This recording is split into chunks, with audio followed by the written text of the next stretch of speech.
ሰላም ጤና ይስጥልኝ ይህ የአማርኛ መጽሐፍት የዩቲዩብ የትረካ ቻናል ነው። በዚህ ቻናል ዘወትር ሰኞ ረቡዕና አርብ ምሽት 3 ሰዓት ላይ የተመረጡ የአማርኛ መጽሐፍት ትረካዎችን ወደ እናንተ እናደርሳለን። በዛሬው የትረካ ሰዓታችን በረከት በላይነህ ዋጋ የለገሰ በሚል የብዕር ስም በ2013 ዓ.ም ካሳተመው የካይሮ ፈረሶችና ሌሎችም ከተሰኘው መጽሐፍ ውስጥ ያገኘናቸውን የአባይ ፖለቲካን የዳሰሰበትንና እንዲሁም ሌሎችም ፖለቲካዊ እውነታዎችን ያጋለጠበትን የተመረጡ መጣጥፎቹን እንደዚህ አሰናዳ ነው። ትረካውን ማድመጥ ሲጀምሩ ቪዲዮ ላይክ ማድረግዎን አይርሱ። ቻናላችንን ሰብስክራይብ ካላደረጉ ሰብስክራይብ በማድረግ የቻናላችን ቤተሰብ ይሁኑ። እስከ ትረካው ማብቂያ ድረስ አብራችሁን ቆዩ። ኢትዮጵያ፣ ግብጽና ሱዳን በጋራ ሳቅ ታጅበው የተነሱትን ፎቶ ዝም ብያየዋለሁ። ከዋሽንግተኑ የመጀመሪያ ስብሰባ በኋላ የተነሱት ነው። አቶ ገንዱ አንዳርጋቸው፣ የግብጹ ሳሜ ሹክሪና፣ የሰሜን ሱዳኗ ኦስማን መሐመድ ከደማቅ ፈገግታቸው ጋር ይታያሉ። በሙሉ ጊዜያቸው እየነገዱ በትርፍ ሰዓታቸው ሀገራቸውን በፕሬዝዳንትነት እያገለገሉ የሚገኙት የአሜሪካው አለቃ ከመሃል ጉብ ብለዋል። ጉደኛዋ ዓለሚቱ የናይል ልጆቿን ጥል በሚሲሲፒው ዳኛ ልታስታርቅ እየባተለች ነው። ከተከታታይ ጉንጭ ማልፋቶች በኋላ በዚህ ወር መጨረሻ እርግብ መሳይ ውል እናስራለን አሉን። በሰላም ተጠናቋል በሚለው ያደራዳሪውም ሆነ የተደራዳሪዎቹ መግለጫ ጥርጣሬ የገባቸው ደግሞ እባቡ ገና ዝርዝር ውስጥ ነው ሲሉ በማይናቅ ትንተና ወጥረዋል። የሀገር ውስጡ ደጋፊና ተቃዋሚም የውሃውን ጉዳይ በደም ሊያወፍር ይጋጋጣል። አይኤምኤፍ ምን ይሰራል? አሜሪካኖች ከገቡበትማ በቃ አለቀልን፣ ወላሂ ብሎ ከማለላቸው በኋላ ምኑነኛ ሆነ ይባባላል። ግብጾቹ ወላሂ ብሎ ሸወደን ማለታቸውንም አረሳው። የሆነ ሆኖ የካይሮ ነዋሪዎች ብሉ ናይል እያሉ የሚጠሩትን በእውቀቱ ስዩም መንደር ደግሞ አትብሉ ናይል በሚለው ስም የሚታወቀውን ጥቁር ወንዝ በነጩ ቤት እልፍኝ ሲንጎማለል ለማየት በቃው። ዝም ብለህ እስቲ በርግጥም ይሄ ፎቶ ከረጅሙ ወንዝ በላይ ረጅም ነው። ይልቅ የፎቶን ወግ ተከትለ መሃል ያለችውን ሀገር በደንብ ተዋውቃት። ምን ትሰራለች? እነ ነስረዲን አላም የኛ ብቻ ነው የሚሉት የነጩ ቤት እልፍኝስ ለገንዱ አንዳርጋቸው እንዴት በዚህ ፍጥነት በሩን ከፈተ? ከራሱ ጋር የተጣለው ትራምፕስ ማስታረቁን እንዴት ቻለበት? ና አብረን እንዝለቅ ወደ ናይት ክለቡ። ወደ ናይል ክለቡ ይወስደናል። ይህ ክለብ አደገኛ ነው። የምትገምታቸው ሙዚቀኞች ለማግኘት ተዘጋጅ።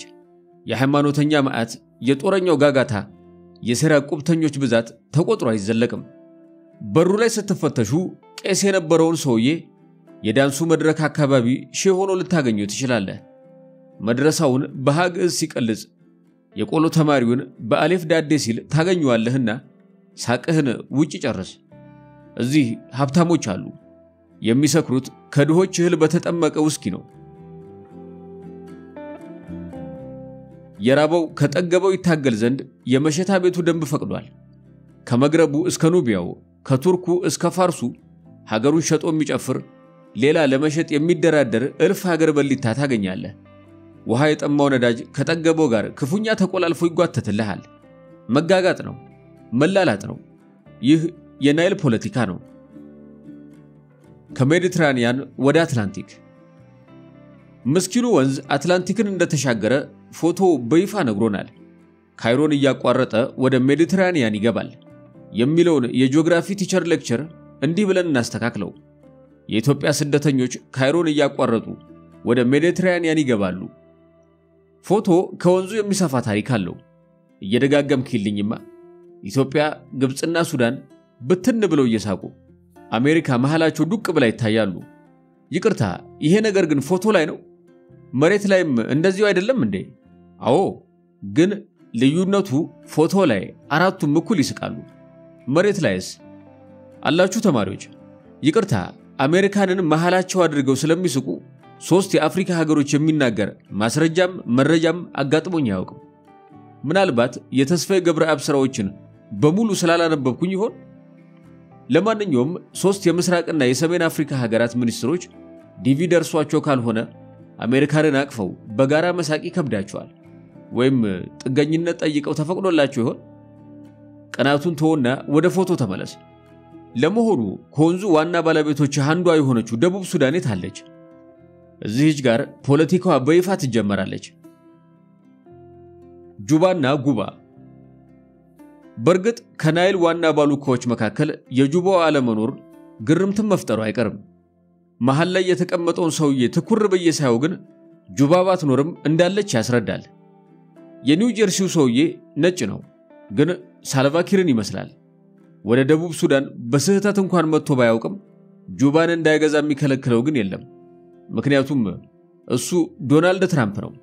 አጭበርባሪው ንኩ ይሉታል። እነ ኢራን አይደሉም ተሳዳቢዎቹ፣ ከባባድ ዘመዶቹ ናቸው እንዲህ የሚያጥረገርጉት። እነ ጆርጅ ሶርስ እነ ብሉምበርግ ይባላሉ። ሰዎቹ ከእስራኤልም መሆናቸውን ያዙልኝ። የትራምፕ ጎራም እኛ ከናንተ በላይ ለአይሁዳዊነት ቅርብ ነን በማለት በአጥንት ሰባሪ ሽርደዳ ይመልሱላቸዋል። በ89 ዓመቱ እርጅና ክፉኛ ያደከመው ጆርጅ ሶሮስ በትራምፕ አይነት አወናባጅ ተሸንፎ ላለመሞት እየታገለ በመሆኑ የማይገረም የለም።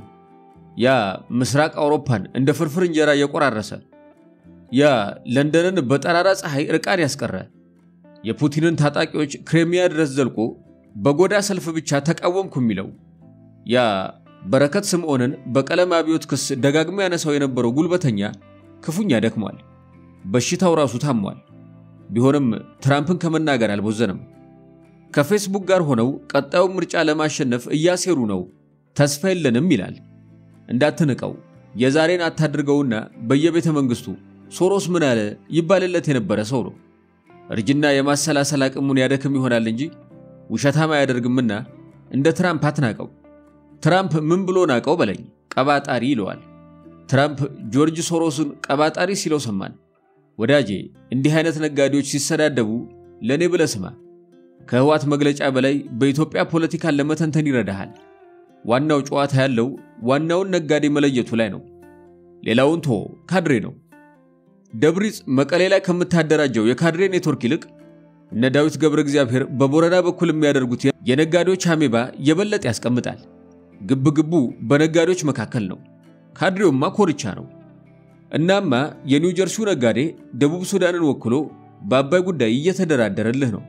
ሲስቁ አበዳሪዎቹ በሚመስሉት 3 ተበዳሪዎች የታጀበው ዶናልድ ትራምፕ ኒውዮርክ ላይ ታወር፣ ገዳሪፍ ላይ ፓወር አለውና የጁባን ሱቅ በደረቴዎች ከነስቶካቸው ፉት ቢልልህ አትገረምብኝ። ለሥራው ሁነኛ ሰው ነው። ከነ ልጆቹ ንግድ ዕጣ ክፍላቸው ነው። ፔንታገንን ወልማርት አድርገውታል። አስክሬን ላይም ቢሆን ዋጋ ከመለጠፍ የማትቦዝነው ልጁ አማካሪው ተደርጋ ተሹማለች።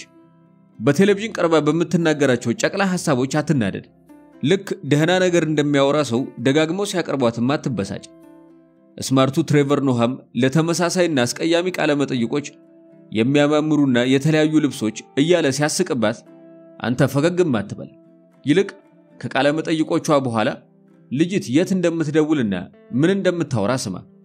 የልብስ ሱቆች አሏት። ሄሎም መቤት ትላንትና ቲቪ ላይ ለብሰሽ የነበረውን ሸሚዝ አልቋል የሚሉ ሪፖርቶች መቀበል ዋናው ስራዋ ነው። እነ የትራምፕ ቤተሰብ ከቻይናዎቹ ጋር የገቡበትን የንግድ ትንቅንቅ እነ ብሉምበርግ ሲያወግዙት በጥሞና ስማና ኦባማና ኢራን የነበራቸውን ፍቅር ደምርበት። ከዚያ ኦባማን ጫማ ማሰሪያ ስለመደው ሶሮስ ነው ከሚለው የአደባባይ ሐሜት ጋር አዋህደው።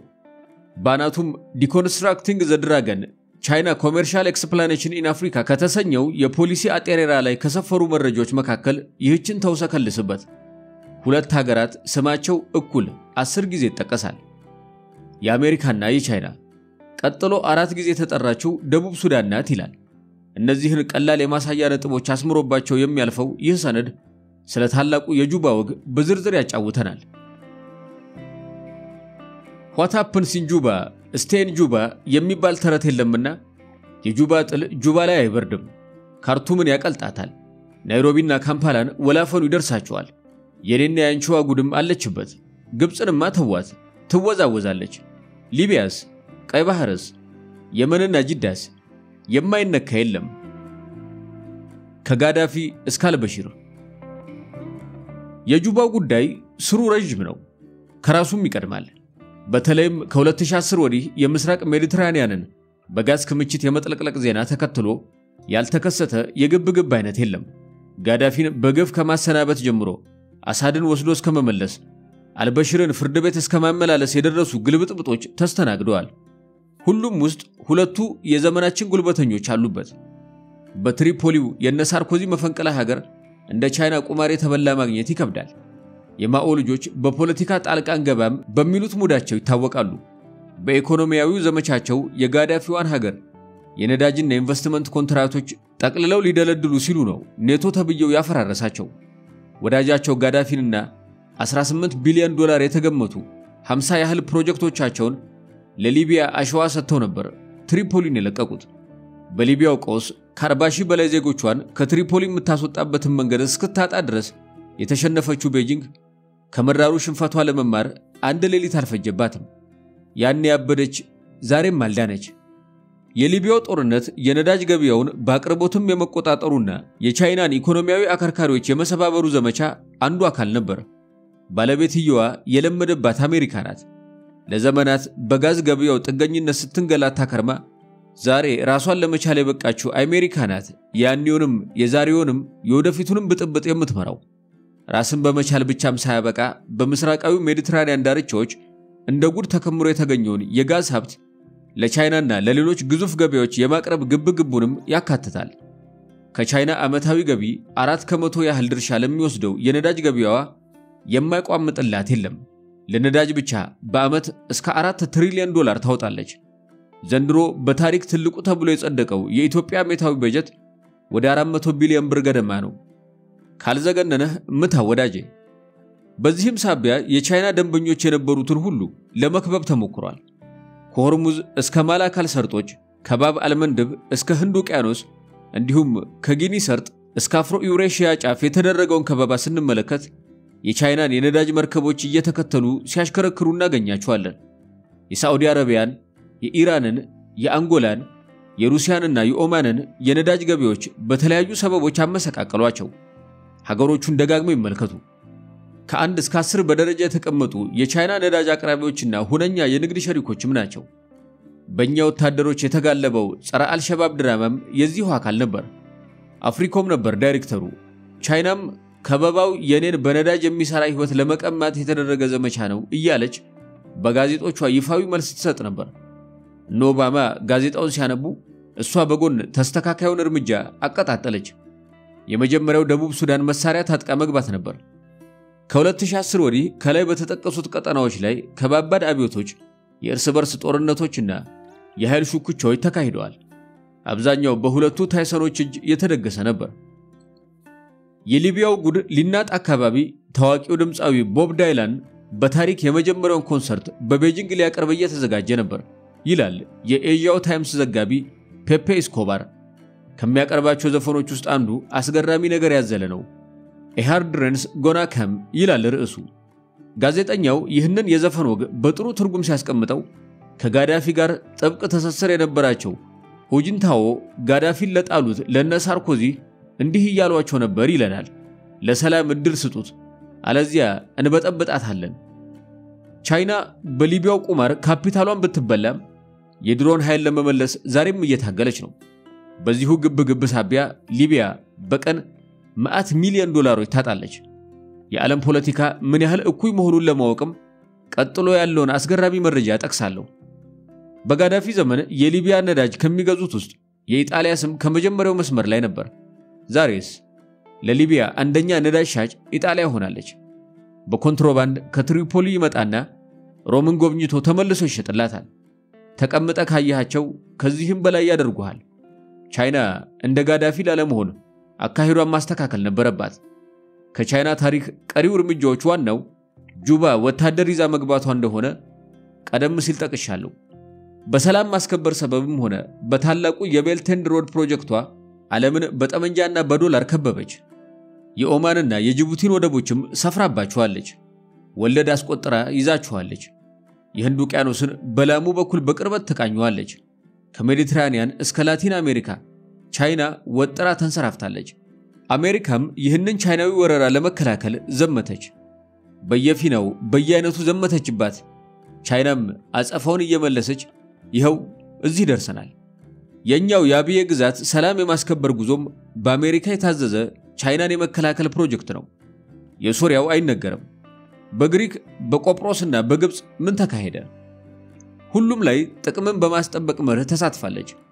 ዘመቻዎቹ ቀጥተኛም በአጋሮችም በኩል የተደረጉ ነበሩ። አጋር ማለት ነዳጅና ጋዝ ከሚቀርብላት እስከሚያስተላልፉት ያለውን ቡድን ይወክላል። በሩሲያው ምርጫ ፑቲንን ከሽንፈት አትርፋለች። ከሞስኮ ጋር ሆና ማዳጋስካር በቅርቡ ሄዳለች። ኢራንን ዛሬም ገትራ ይዛለች። በግብጽም በስዩዝ ካናል ማስፋፊያዋ መሰረት ስሯን ተክላለች። ኢትዮጵያን ከባቡር እስከ ግድቡ ተዘርግታባታለች። ስለዚህም ተወረናል ያሉት ዋሽንግተኖች ለቅልበሳው ጁባን ቢመርጡ አይፈረድባቸውም። ህወሓትን ከ4 ኪሎ ነቅለው ሞርሲን ከካይሮ አስወግደው በናይል ጉዳይ ላይ በይፋ አስታራቂ ሆነው የመጡት ለዚህ ነው። ጁባን የያዘ ካይሮን ያንበረክካል። የአሶሳውን ግድብ በጥቅሻ ያዘዋል። የካርቱምን ቤተ መንግስት በፉጨት ይጠራዋል። ገዢዎቹ ከዲሲ ሲሆኑ ደግሞ አማራጭ አይኖርም። ቻይናንም አርቀ ሳጥል ዋሽንግተንን ማጥበቅ ብቻ ነው። ለዚህ ምላሽ ነው ቱርክ ፖርት ሱዳን ላይ ከሩሲያ ጋር የምትዶልተው። ሞስኮም ማዕከላዊ አፍሪካ ገብታ የለ። ምንም ሆነ ምን የሸገር ዕጣ ከትራምፕ ጋር ጠበቅ የማለት ግዴታ ይጣልበታል። ሴትዮዋ ጉድ እኮ ናት። ዩናይትድ ስቴትስ ኦፍ አሜሪካ አውሮፓውያኑን በሁለቱም ሚዛን ታውቃቸዋለህ። የትላንት ጌቶቿ የዛሬ ሎሎዎቿ ናቸው። ከስዊድን እስከ ስፔን ከራሺያ እስከ ደች ገለዋ ላይ ያልተራኮተ የለም። ባህር አቋርጠው ተራክተውበታል። ሊያሳንሷት ሄደው አግዝፈዋት ተመለሱ። ምንም ሊያደርጓት ከበቧት። ሁሉንም ሆና በተነቻቸው። እንደ ሞስኮ ፍልሰታን ትጾማለች። የስቶክሆልምን ቻፕሎች ቨርጂኒያ ላይ ሰርታቸዋለች። እንደ ፓሪስ ሮማንቲክ፣ እንደ ለንደን ግሪዲ ናት። ከእንግሊሿ ቀጥላ ስፓኒሿም ጥርት ያለ ነው። የካታላን ድምጾች አያውኳትም። ከከተሞቿ አብዛኛው ከሜክሲኮ የተቀማ ነው። ከወዝና ከላብም የሜክሲኮዎቹን ታስቀድማለች። የማታውቀው የላትም። ካናዳን፣ አውስትራሊያን፣ ባርባዶስና ጃማይካን በእንግሊዝ በኩል ታውቃቸዋለች። የድርቅና አይነትን አፈጻጸምን ፎክላንድ ድረስ ወስደው ያስተማሯት የብሪታንያ ሌክቸሮች ናቸው። በታትኖ መዝናናትን ተሻክቶ ዋንጫ ማንሳትን ከአፍሪካ ቀንድ ቁማርተኛ ወዳጆቿ አይተዋለች። ወንጀላቸው ተመሳሰለና ማን ደፍሮ ይታዘባት? በታትናቸው ፖለቲክ ጀስቲስ ነው ትላቸዋለች። እርስ በርስ አላትማ ዋት ጎዝ አራውንድ ኬምስ አራውንድ ትላቸዋለች። የኦባማም የትራምፕም እናት ናት። አንዷ ፈቅቤ ነው።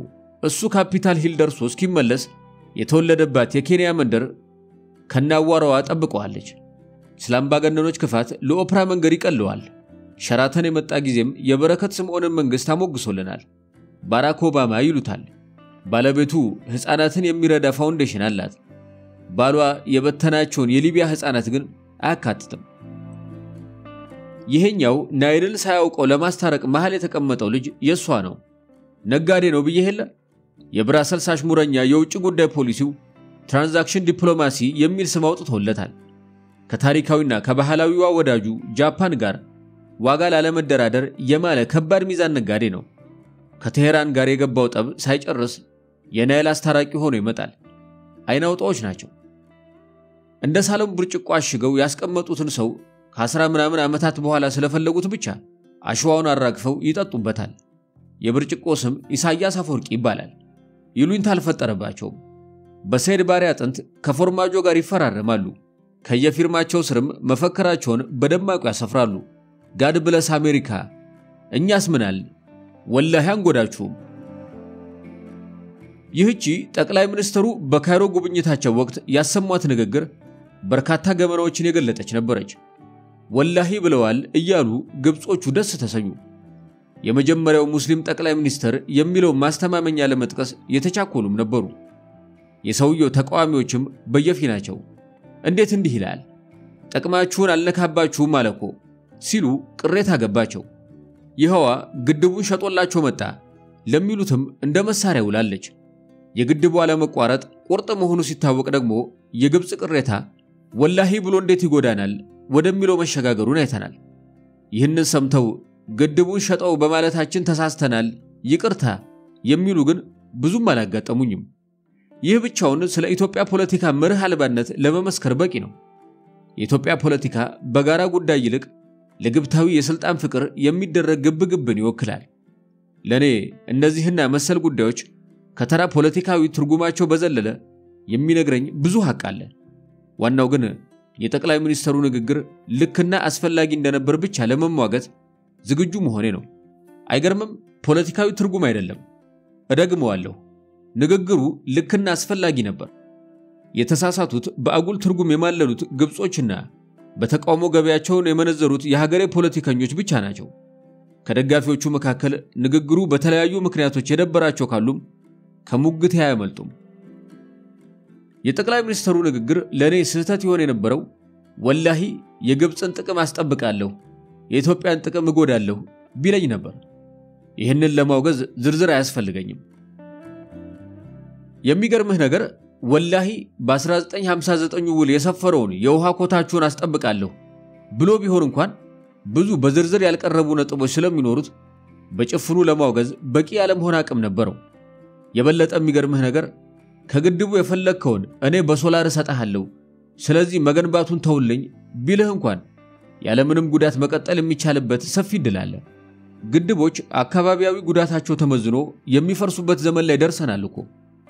ግድቡን ማን ነው የሚያስተዳድረው ለሚለው ጥያቄ የኔ እኮ ነው የሚል መልስ መስጠቱን አድንቅ፣ ግን ያን ያህል በጥያቄው አትደነቅ። ግድብ ከጥርስ መፋቂያ ከፍ ያለ ንብረት ነው። በጋራ ሊተዳደር ይችላል።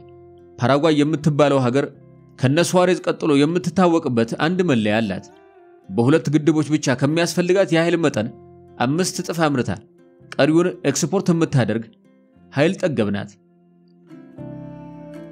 ኢታይፑና ያሲሬታ ይባላሉ ግድቦቹ። አንዱን ከብራዚል ጋር ሌላኛውን ከአርጀንቲና ጋር በጋራ ነው የምታስተዳድራቸው። ዋናው ረጋ ብሎ መጫወቱ ነው። ግብጽ ለመጫወት ፈቃደኛ ስላልሆነች የውይይት መንፈስን ከአጀንዳህ ላይ አትሰርዘውም። ሌባ በዛ ብለህ ገበያ ባዶ ኪስን ልትወጣ ነው እንዴ? ኪስህን ታጠባብቃለህ እንጂ።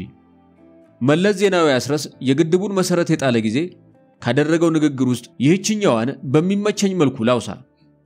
ቢያድለን ኖሮ የዚህን ግድብ ወጪ እኛ ሱዳንና ግብጽ በጋራ ነበር መሸፈን የነበረብን ብሏል። እሱ በፐርሰንት ከፋፍሎ ማስቀመጡን አስታውሳለሁ። የግድቡን የጋራ ጥቅሞችም በማያጣሉ ሳይንሳዊ ሐቆች እያስደገፈ ሊያብራራላቸው ሞክሯል። ይህም ብቻ አይደለም፣ ግብጽን ከስጋት አውጥቶ ወደ ትብብር መንፈስ ለመውሰድ ያልፈነቀለው ድንጋይ የለም። እስከ ናይል ቤዝ ኢኒሺዬቲቭ የተደረገውን ባሳዛኝና በቅን መንፈስ የተዋጀ ጉዞ መለስ ብሎ መፈተሽ ይቻላል። ሁሉንም የግብጽ እምቢታዎች ዋጋቢስ አድርጓቸዋል። የኢንቴቤውን ስምምነት ያለ ግብጽ የተፈራረሙት ሀገራት ካይሮን ተጸይፈዋት ይመስላል። ንቀት ሰልችቷቸው መገፋት ታክቷቸው ነው። ይህንን ኡጋንዳም ብሩንዲም ይነግሩሃል። እነ ትራምፕም ያውቃሉ። በአደባባይ አይንገሩን እንጂ ከግብጽ የውሃ ሳይንቲስቶች መካከል በመሪዎቻቸው ድርቅና የሚሳቀቁ ይበዛሉ። በአህራም ጋዜጣ ላይ የሚያወጡት ጥናትና ዴቮስ ላይ በሻይ ሰዓት የሚያጫውት ሐቅ የተለያየ ነው። ግብጽ እሺ የምትለው ነገር የለም እስኪባል ድረስ ችክቷ አስቀያሚ ነበር። በፒራሚዶቿና በአባይ እምቢታዋ መካከል ልዩነት የለም። ሁለቱም ቅርሶቿ ናቸው። ውጤቱስ የመለስን መንግስት ለህዳሴ ግድብ አበቃው። ግድቡ እየተሰራ ቢሆን የድርድሩ መድረክ አልተዘጋም ነበር። ተከርችሞ የቀጠለው የግብጽ ቅርስ ብቻ ነበር። ህወሓት መራሿ መንግስት ልኡካኖቻቸውን ሳይቀር ጉባ ድረስ ወስዳ አስጎብኝታቸዋለች። እኔ ይህንን በማድረግና ወላሂ ብሎ በመማል መካከል ትልቅ ልዩነት አይታየኝም። ህወሓት ሲያደርገው ልክ፣ ኦፒዲኦ ሲሆን ግን ስህተት የሚሆንበትን ጥበብ ነው መጥበብ ነው የምልህ። ይህንን ሁሉ የሰላም ጥሪ በእንቢታ ያዳፈኑት ፈርዖኖች የግድቡን መጀመር ሲያዩ ምን አሉ? ይሄ መሰሪ በተቃውሞ ስንናጥ ጠብቆ ጉድ ሰራን። እንዲህ ያለውን ግብጻዊ ድንቁርና ለማውገዝ ግዴታ መለስን መውደድ አይኖርብኝም። ስውር ዓላማው እኮ ጃንሆይ ናቸው ያቀዱት ምናምን እያልኩም የመለስን ክሬዲት ለመቀማት አልከጅልም። ከኢንቴቤ እስከ ቤጂንግ በዘረጋው ውስብስብ መስመር ላይ ተመላልሶ የግድቡን መሰረት ጥሏል። ይህ በደማቁ ሊጻፍ የሚገባው ህያው ሐቅ ነው። የፕሮጀክቱን ችግሮች እየዘረዘረ ሙያዊም ሆነ ፖለቲካዊ ትንታኔ መስጠቱ ቀጥሎ የሚመጣ ጉዳይ ነው። ውድብ ሌላ ግድብ ሌላ እመነኝ። ፊልሙ ከነ ያዕቆብ አርሳኖ ይልቅ የነመሌን ፖለቲካዊ ስክሪፕት ይፈልግ ነበር። እናልሽ አባይን የደፈረ የሚለው ማዕረግ ከነሸዋፈራው ደሳለኝም ብሰማው ብዙ ቅር አልሰኝም። ግድቡ የግብጽም ነው። አዎ ግድቡ የግብጽም ነው። ከራሷ ከግብጽ በስተቀር ይህንን የካደ የለም። ይሄ የገባቸው ይህንን ያመኑ የኢትዮጵያ ተደራዳሪዎች እሷ በመረጠቻቸው ችሎቶች እየቀረቡ አወያይተዋል። የኔ በምትላቸው ዳኞች ፊት ቀርበው ሊያዳምጧት ሞክረዋል። የቸኩ የነተቡና ተናጋሪዎችንም ሆነ ሰሚውን የናቁ ሐሳቦቿን ጊዜ ሰጥተው አዳምጠዋል። ይህንን በማድረጋቸው ታሪክ በደማቁ ያስታውሳቸዋል። ከልክም በላይ ነበሩ። ሊያዋክቧቸው ግድቡን ሸጡ እያለ ከፍ ዝቅ ሊያደርጋቸው የደከመ ሁሉ መልሱን እያየው ነው። ውሃው ወደ ግድቡ ሲገባ ሐሜቱና ወንጀሉ ደግሞ እየተጠራረገ ወጥቷል። የወንዝ ወጉ የገባው አካል አንገቱን ደፍቶ የምያ አሜሪካንን ጫና ወደ ድርድሩ ቢገባም ባይገባም የማይቀርለትን መክቶ ጥቅሙን አሳልፎ ሳይሰጥ እዚህ ደርሰናል። ዋናው ንብረቱ የኔ ነው የምትለው ግብጽ ግን በተለመደው ጥልቅ እንቅልፍ ውስጥ ናት። ለውጥ አላት ከተባለም ከጥልቅ እንቅልፍ ወደ ማንጎላጀጅ ያደረገችው ዝውውር ነው። እነሆ ግብጽና ህወሓት መንትዮች እስኪመስሉን ድረስ እየፎከሩ በመውደቅ አቻ የለሽ ሆነዋል። አንዱ አህዳዊነት በላኝ ሲል ሌላው ዩኒላተራሊ ተጠቀለልኩ ይላል። ቀጠናው ይበጠበጣል ሲሉን፣ ወረዳው ይተራመሳል ሲሉን፣ ዞኑ ይኮላፐሳል ኮላፕስ ከሚለው የተወሰደ ምን ላድርግ የነሱ ቢሰለቸኝ ሲሉን፣ ቀበሌው ይወድማል ሲሉን ሞጆሪኖም ነካቸው በረከትም ወረደ፣ አቦይ ነፍሶም ተንቀዋለለ፣ አቦይ ስብሃትም ጎዳና ወደቀ፣ ግድቡም ውሃ መሙላት ጀመረ። ኢትዮጵያም ትላለች ግድቡን እየገነባሁ ድርድሩን እቀጥላለሁ፣ ከዚያም ውሃውን እየሞላሁ ድርድሩን እቀጥላለሁ፣ ከዚያም መብራቴን እያመነጨሁ ድርድሩን እቀጥላለሁ። ግብጽስ ምን አለች? መስሚያዬ ጥጥ ነው። ነገርየው አይበላም አይጠጣም፣ ግን ከዓለማችን 250 ሚሊዮን ሰዎች ህልውና ጋር በቀጥታ የተያያዘ ነው። የደሃ ሀገራትን 7% ሰራተኛ ይቀጥራል። ጥጥ ይባላል። ሲበዛ አትራፊ በመሆኑ ነጩ ወርቅ የሚሉትም አሉ። የግብጽን የዛሬ መልክ የቀረጸ ጉደኛ ቁስ ነው። የእንግሊዝ ቱጃሮች በአሜሪካ የእርስ በርስ ጦርነት ምክንያት የተወሳሰበባቸውን የጥጥ ገበያ ለማስተንፈስ ነበር ወደ ግብጽ የመጡት። የጠራቸው ያ የፈረደበት ኢስማኤል ነው። የዘመናዊት ግብጽ አባት ይሉታል። የቱርክ ጌቶችን ከርብተው ነው ሲናይን የረገጡት። እስማኤል ከኢትዮጵያ ተራሮች ታልቦ የሚሄድለትን ውድ አፈር ለጥጥ ሰዋው።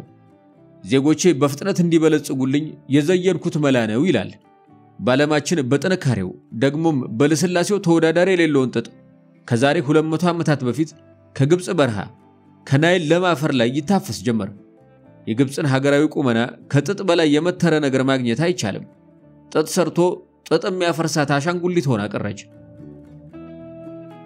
ሃይድሮሎጂ ኤንድ ኢምፓየር ዘ ናይል ዋተር ኢምፔሪያሊዝም ኤንድ ዘ ፓርቲሽን ኦፍ አፍሪካ የሚለው የተርጂ ቲቤት መረጃ ጠገብ ሰነድ የጥጥን የእንግሊዝን የግብጽንና የናይል ተፋሰስን ትስስር በጥልቀት ይፈትሻል። የእንግሊዝ ዘመቻ ለየት የሚያደርገው ውሃን መሰረት ያደረገ ስለነበረ ነው። ውሃን ወይም ወንዝን ቀኝ ለመግዛት ነበር ከጣና እስከ ቪክቶሪያ ሐይቅ የተዋደቀችው። ውሃው ደግሞ ለጥጥ ረሃቧ መልስ ነበር ይለናል።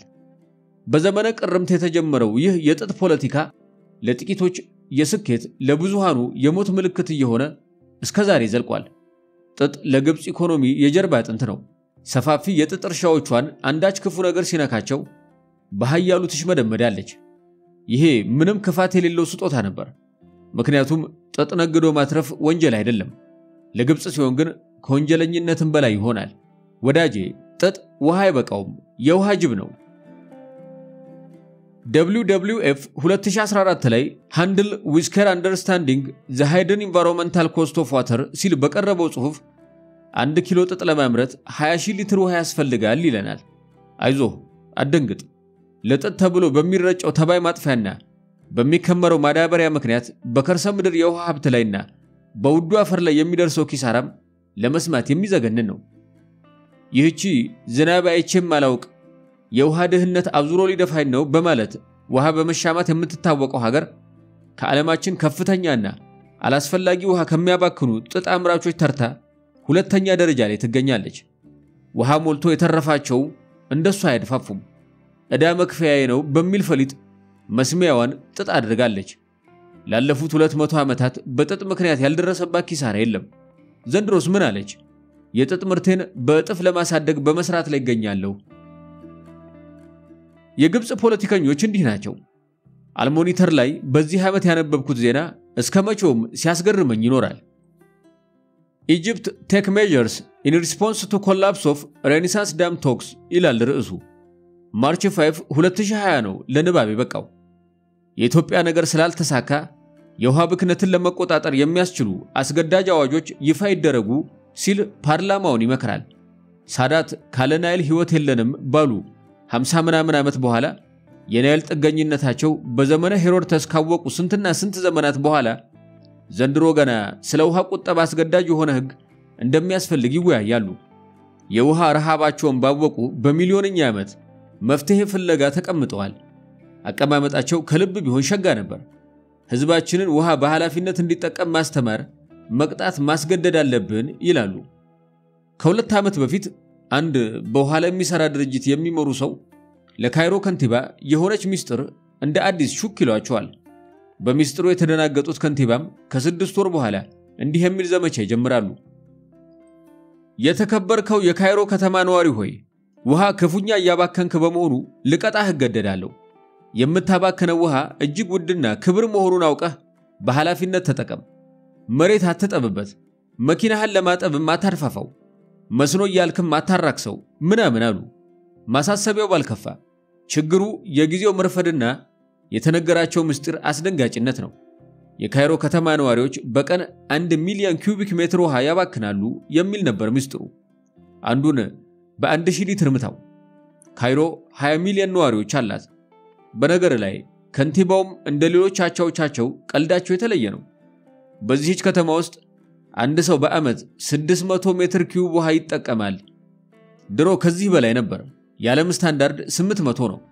ይሄም ያሳየን የውሃ ድህነት ዋተር ፖቨርቲ ከተጣባቸው ተርታ መሰለፋችንን ነው ይላሉ ከንቲባው። በሰውየው አነጋገር በቀን አንድ ግብፃዊ በአማካኝ 1600 ሊትር ውሃ ይጠቀማል። አሳ ምኑን ጠጣው አትለኝም? የኔ ጌታ በጥም ሊደፋት እኮ ነው። ማነህ ሞሳላህ 62 ሚሊዮን ኢትዮጵያዊ ንጹህ የመጠጥ ውሃ አያገኝም። ይህ ለግብጽ የሰርክ ታሪክ ነው። ብዙ ዓመታት ያስቆጠረ የንቀት የግዴለሽነትና የማናለብኝነት ሐውልቷ ነው። እስቲ ዲሳሌሽኑ ላይ ለመስራት ሞክሪ። ግራውንድ ወተሩንም ቆፈር አድርጊው። ቨርቹዋል ወተር የሚባልም ዘዴ አለልሽ፣ እስቲ ሞካክሪው እየተባለች ከ30 ዓመታት በፊት ለንባብ በበቁ ምክሮች ስትወቀስና ስትገሰጽ የኖረችው ግን መስማት እንደ ዝናብ የራቃት ጉድ ናት። 20 ሚሊዮን ህዝብ በሚመሩበት 40 ሚሊዮን በነበሩበትም ዛሬ 100 ሚሊዮን ደርሶም ለ55 ቢሊዮን ኪዩቢክ ሜትር ኮታ የሚሞሻለቁ ህያው አስማቶች ናቸው። ድንበር ተሻጋሪ ንቀቶች ከሱዳን ጋር የተጎራበቱት በዚህ ባህሪያቸው ተመራርጦ ይመስላል። በሰሜናዊ ሱዳን በመስኖ ፕሮጀክቶች ስም ተመሳሳይ ሞቶች እንደ ጅብራ ተገትረው ይታያሉ። በውሃ ፈጅነታቸው የታወቁ የግብርና ውጤቶችን የማያልቅ ከሚመስለው መሬትና ውሃ ላይ በዘፈቀደ ሲያባክኑ መዋል የነዚህ ሁለት ሀገራት መለያ ነው። በጉርብትና የሚያከናውኑት ክሽፈታቸው ነው። Food is the ultimate power. Parched countries tapped the Nile River through farms. የጀስቲክ ሼክ እና የስኮት ፓተርሰን ጽሑፍ ነው። ከዓመት በፊት ዘ ዎል ስትሪት ጆርናል ላይ ለንባብ በቅቷል። በአዲሱ ጠቅላይ ሚኒስትር አብደላ ሐምዶክ አንጀት አርስ ንግግር ጨዋታቸውን ይጀምራሉ። ስንዴ ለማስገባት እየተበደርን የከብት መኖ ኤክስፖርት አናደርግም አሉ ይለናል። ትልቁ ወንዝ በግብጽና በሱዳን ያለው የጎርፍ መስክ ብቻ ድፍን ግብጽንና ኢምፔሪያል ሮምን ይመግብ ነበር። በ2015 መግቢያ የሳውዲና የሱዳን የግብርና ኢንቨስትመንትም ውልም 13 ቢሊዮን ዶላር ደርሶ ነበር እያለ የሰሜናዊውን ሱዳን የግፍ ታሪክ ወደ መተረኩ ይገባል። ካጥባራ ወንዝ ላይ የከተመችው ጃሊን የበረሃ መንደር ናት። ወደ ከተማው የሚወስድ ምንም መንገድ የላትም። ከ10 ዓመት በፊት በሳውዲ ባለሀብቶች በተያዘው 100 ሄክታር መሬት ላይ የተተከሉ ግዙፍ 17 የመስኖ ውሃ መርጫዎች አሉ። ይህ ውድ ውሃ ያለ ስስት እየተዛቀ ይደፋል። አልፋልፋ ያመርታል። አልፋልፋ በሁለት ነገሮች የሚታወቅ ተክል ነው፣ በከብቶች ቀለብነቱና በውሃ ፈጅነቱ። የአካባቢ ጥበቃ ዘጋቢው ፒተር ሾርቲስተን ምድር ላይ ካሉ አምሳዮች ሁሉ በውሃ በሊታነቱ ተወዳዳሪ የሌለው ይለዋል አልፋልፋን ሲገልጸው። ሱዳን ብቻዋን አንድ ቢሜኩ ውሃ ለዚህ ተክል ብቻ እንደምትገብር ያትታል። ይህ ውሃ የበቄ ተክል በዚህ በድህነት ከተጎሳቀሎና ባለቤት ከሌለው ምድር ተመርቶ 400 ኪሎ ሜትር በመሬት ተጉዞ ፖርት ሱዳን ይደርስና 200 ኪሎ ሜትሩን ቀይ ባህር ተሻግሮ ጅዳ ሳውዲ አረቢያ ይገባል።